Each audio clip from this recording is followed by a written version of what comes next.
come into in this season is that acknowledgement that this is me, this is what I have, this is who I would always have, and I've got to take care of her, I've got to work with her, and that as an adult, I get to even choose who she is. Because I think for the longest time is that I just thought, this is my person, this is my personality, this is how I show up. And now I'm realizing, if I wake up one day and I don't like who I am, and I can genuinely acknowledge that I'm making wrong choices here and there, I have the right and the agency to decide that I want to be a different version of myself and to change it. You know that TLC. Hi guys, how are you doing? Excited to be on another episode of Conversations with Lola. And today I have an amazing guest in the house. You already know her, Bukola. Welcome back. Hi everybody, glad to be back. Yeah, it's nice to have you again. The last time we had a very short conversation because of technical issues, and today, fingers crossed, that it's going to go very well. No, it's going to be great. Yes, it's going to be great. All right. So today, people and I are gisting. You know how it goes now. We're just gisting until the gist starts getting real deep. And that's the point. I mean, the entire point of this is the entire point of Conversations with Lola is to dig deep. Yep. It's to dig deep, see how people have been able to navigate life from where they used to be to where they are now and where they want to be. So other people can also have an insight on, how to do that. So I met Bukola, I think I shared on the last time she came over. I met her at the Destiny Trust, and funny how small the team was at the time, and I didn't really have a personal relationship with her. I just see how we were doing it. And then so when we moved down to the UK, we started talking and we're friends. And we became friends, right? So I know Bukola. Sometimes I'm still confused about placing me here or there, right? Sometimes I feel like, Bukola's quiet. She's quiet. She's a serious type, Another time, this girl just comes and she's just a clown, right? And you're like, in which box do I put you in? So sometimes it's difficult. But I mean, one thing that is consistent that I know about Bukola is she's the Christian. She's a person of faith, right? And that is where I can really face her. But when it comes to being either like outspoken or quiet, I really do not. Yeah, but that's a personality type as well, right? I'm an ambivert. Okay, so let me leave her to tell us what exactly her personality is. I am an ambivert. So, I mean, that means I can be an introvert and equally extroverted. I do know how to express myself outside if I'm feeling up to it. But I also love my space. I think that's how as a matter of fact, I feel like that's where I come up with everything that I do on the outside. And if I don't have that me time, I get exhausted just being in the company of people all the time. So, and for the longest time, actually, before I even found the word ambivert, I'd always wondered why, where I would be exactly on this. I mean, I don't know what the word is, but where do I place myself? Because I knew that I did enjoy the company of people, especially if it was, great conversations, a lot of laughter. I love that. But I also really, really enjoy time with myself. Like, not even just that, I just want to be alone. I enjoy spending time with myself.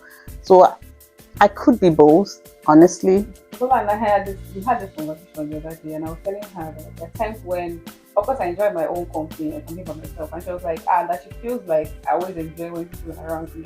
I said, yes, I like when people are around, but I also like when people are around, but I can just withdraw at some time, to recharge. So I think we can be like similar sort of. Yes. No, what I was going to say is that we do have that in common, but we're on different ends of the spectrum. How? So I probably would say that I'm closer to the introverted side because, like I said, a lot of the things that I do on the outside, I have to process first internally. Oh my God. And I do process a lot internally. I talk to myself a lot, actually. I have a lot of conversations with myself. Sometimes it'd be like, make person no good crazy. But I So do you have a talk lot of conversations with verbal myself. or listening. Sometimes either way, but I do have a lot of conversations with myself. But I feel like with you, what pumps you up mostly is vibe. Let's sound like Gen Z here. Vibe. I feel like you can't deal with a lot of silence, unnecessary silence. So it's like just bring some energy. Bukola, we've not gone anywhere in a while. Bukola, we've not done anything in a while. And I'm like, bro, I'm doing stuff on my phone. I'm doing stuff on my TV. To me, that's. But I get it as well. Yeah, We're I different also in that feel like sense. that's probably because we don't feel the time, right? So when we do, and we talk a lot, so we talk and people justify to asking that question. Because what do you mean? How many times do you go anywhere? Our conversation today will be around navigating changes, right? So my first question to you is, who were you before you became who you are now? How would you describe the Bukola of say 5 years ago and Bukola we know now? So I think, first of all, thanks for that question. Yeah, this is something I'm learning from ChatGPT. You ask Chat a question, Chat is like, that's such an insightful question. I don't know that have a nickname for Chat. It is ChatGPT. I just missed the surname. Surname is GPT. But yeah, and ChatGPT says that's such an insightful question. Just pumps you up before. That's by the way. Okay. But I think that I'd always been this person that I am now. However, I have evolved, and so I guess there's things that have been added to me, and there's things that I'm now learning to shed. But if I were to be specific, 5 years ago, honestly, it feels like a different person now. But I think I used to be a bubbly person. The reason why I'm reluctant to use that word is because I'm not a sanguine in any way, but I know that I was bubbly and alive and very confident about everything, and I was always a deeply satisfied person. Really, that's mostly what I was, mostly an intellectual, because I would read a lot and I would watch a lot of stuff. Yeah. And Let me try. not that deep. The way she speaks, I think the first time I really took notice of her was being hearing her speak. I'm like, okay, all right. She just has this way of, she's very, very articulate. Yeah. Oh, sorry, I'm so sorry. Okay, No, it's fine. I think what I think it is that I'd always been the girl who was curious about stuff. And because I read a lot and I watched a lot of stuff, my imagination was very active. Also, I had a lot of mental resources in the sense that a lot of things that I had read came in handy for me in life. And so any room that I entered, I'd always, as far as I can remember, I don't know if I was 10 yet, when I found James Hadley Chase in my dad's drawer in his room, and those were the first set of books that I started reading. And then my mom was also a teacher. She was a Yoruba teacher, and I would read Yoruba books. I read it fluently. So I had always just wanted to read something. English ni èdè Gẹ̀ẹ́sì. No. What was it? No, I think they'll ask us to, is it what's the meaning of syllable or something like syllable ni èdè ọ̀rọ̀ tí èmi lè pè jáde ní ẹ̀kọ́ ṣoṣo. It's true. I was in class that time. And then we read the Obe Baba Oba. Oh, that wasn't allowed. Yeah, that was a book we used for Yoruba classes. English used to be, I think it's Obi goes to school or Eze goes to school, and then Yoruba was Alawi and all that. But I even read other books. I read those I read listen, I read this stuff. Anything I found, I read. Yeah. Okay. So my mind was full of stuff. The things I could physically relate with and the things that I couldn't physically relate with, but I know that I was always taking in stuff. So my mind was alive, my imagination was alive.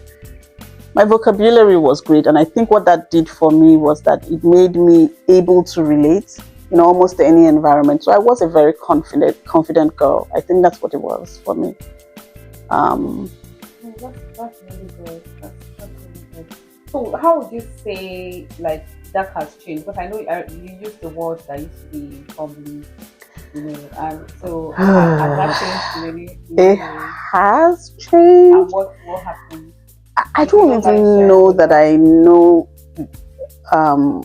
How do I put it? I wouldn't say that, oh, there was this event that changed me. It was I like, think it was the slow introduction of adulthood. And I put that in air quotes because it's not like adulthood just happened. I've been an adult for a while. But I think it's that these things gradually change your mind the more you are exposed to adult experiences, depending on what kind of experiences you're exposed to. So from relationships to things changing in your home environment. Maybe a parent dies, or say for instance, when I was a child, every New Year's we would go to my hometown, all the cousins, extended cousins, and we had these gatherings every first day of the year. It was always fun and whatnot. But gradually the grandparents died, cousins started getting married, and then you wake up one day. Do you get? People get married, people don't have time to come anymore, and before you know it, that you just start seeing the house you used to come to every New Year's. You come there and it's quiet. All the goats have died. The chickens have found their way. oh my god. And those things, as simple as they are, have a way of changing. You begin to realize, oh, things have changed. People are not the same anymore. And that's just one aspect of it. That's, say, family life. But relationships also change you. Maybe you had a terrible relationship experience or two here and there. Environment changes, packing up my life, moving across the world. At first, you are handling it, right? That's what it felt like to me. Oh, we'll handle it. I'm an adult. I got to handle it. But what we don't realize is that these things have a way of subtly changing you over time. So I think I've become someone who thinks more of things. I don't want to say overthink, but I suppose I could say I've become a bit of an overthinker. I'm always processing things. I don't want to make the wrong move. Now I'm concerned what people think about me. I'm concerned about not saying the wrong things. I'm concerned about thinking about what I want to say. I'm concerned about how I look. So I think those things just changes you over time. But so it's not like an extreme going from left to right, but I've definitely evolved over time. Okay. I wanted to probe further, but I'll just leave that. I mean, you're welcome to probe. Well, you Maybe it'll help me put things in perspective. I know we evolve, right? I know life is about point A to Z, and point Z is Z, right? Mm-hmm. So it's like a journey. What I'm trying to say, life is a journey. So we are constantly at different Phases. Different phases, right? So, and I know that this is a phase and you're going to another phase, right? Yeah. What would you pick with you for your next phase from where you are currently? What would you take with you? What's that one thing that you want to carry with you from here now to the next phase?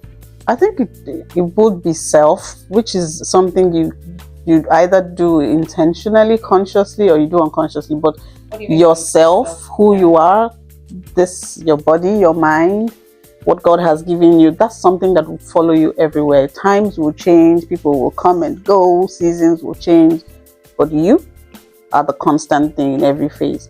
So how I would then put that would be that what I have come into in this season is that acknowledgement that this is me, this is what I have, this is who I would always have, and I've got to take care of her, I've got to work with her, and that as an adult I get to even choose who she is. Because I think for the longest time is that I just thought, this is my person, this is my personality, this is how I show up. And now I'm realizing, if I wake up one day and I don't like who I am, and I can genuinely acknowledge that I'm making wrong choices here and there, I have the right and the agency to decide that I want to be a different version of myself and to change it.